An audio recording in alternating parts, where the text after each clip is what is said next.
Hey, so I watched Tucker Carlson and Elon Musk this week. And then I watched Alex Jones give his critical breakdown of what's going on in that whole situation. So the main thing that seems to be the sticking point with Elon Musk is he a limited hangout, paid opposition, fake opposition? And is he just an agent of the New World Order? Now, that's what I was thinking the whole time before, that he is doing things with Twitter to make it seem like he's all about free speech, when deep down he's just gaming the system to kind of do this thing where in some countries they'll be like, okay, everyone can go out in the streets and can protest the government, and then the next day they find you and then they kill you because they just wanted the people that had negative views to just come out and be public with them.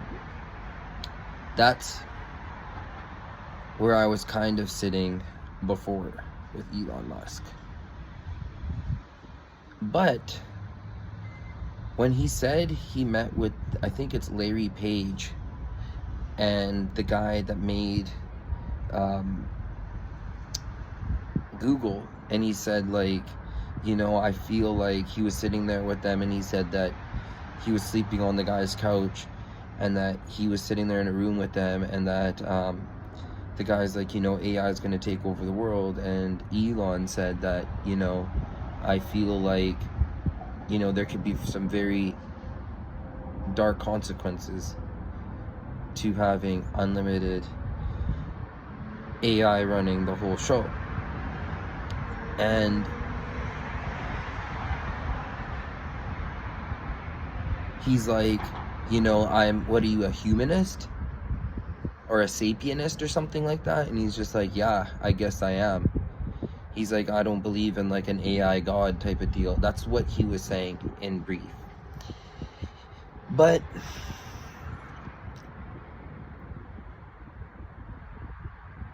what you have to watch for is he opposition? That's not the main thing that piqued me.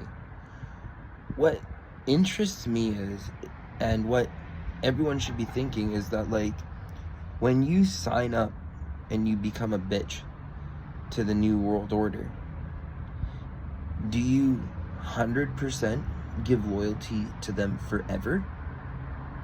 Meaning, just because you own a country, or you're a dictator, or you own a tech company, and you're sold the bill of goods that there's so many things that they're going to offer you to be on the team, do people have full loyalty to them before they have to finish you? So the thing is that, like, is there ever come inflection points where you decide, like, you know what, I see the agenda for what it is now, and it's not fully unevil. This is evil, and I'm being used as an agent for harming humanity. And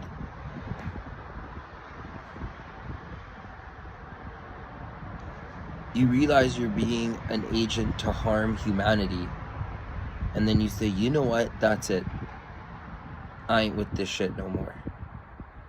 And that's where I feel like Elon was Mr. Oh yeah, climate change, I'm making electric cars. And I never really liked him at that time. But then he became free speech Elon, and I was kind of like, you know what, this guy's kind of cool, but I can't just be fooled by some guy doing something. But then he goes out and he says that he's having situations where he's arguing with the New World Order and, you know, big tech, and that he plays the game like he's, you know, one of us. Now, I'm not gonna say like I'm just like fully like, oh, I believe that now. But what I'm saying is that, is there ever a point where you're just like, I ain't with this shit no more, and you have a change of heart?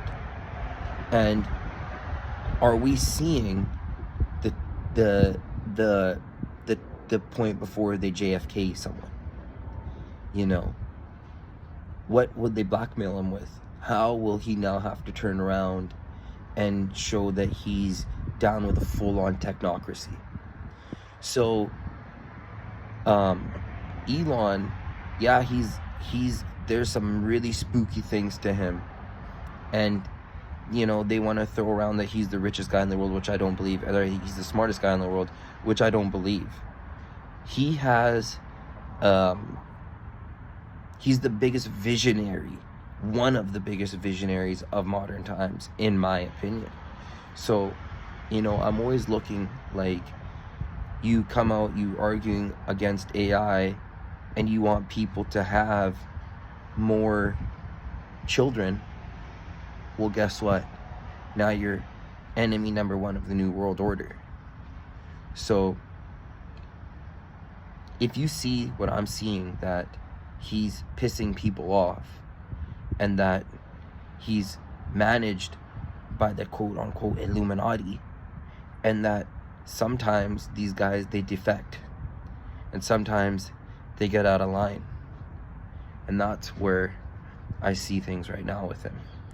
If you feel like, you know, because we don't know what the future holds, we can't really put our finger on it, but we wonder, we're left with more questions than answers, you know, then you and me are tapped into the same vein. Thank you.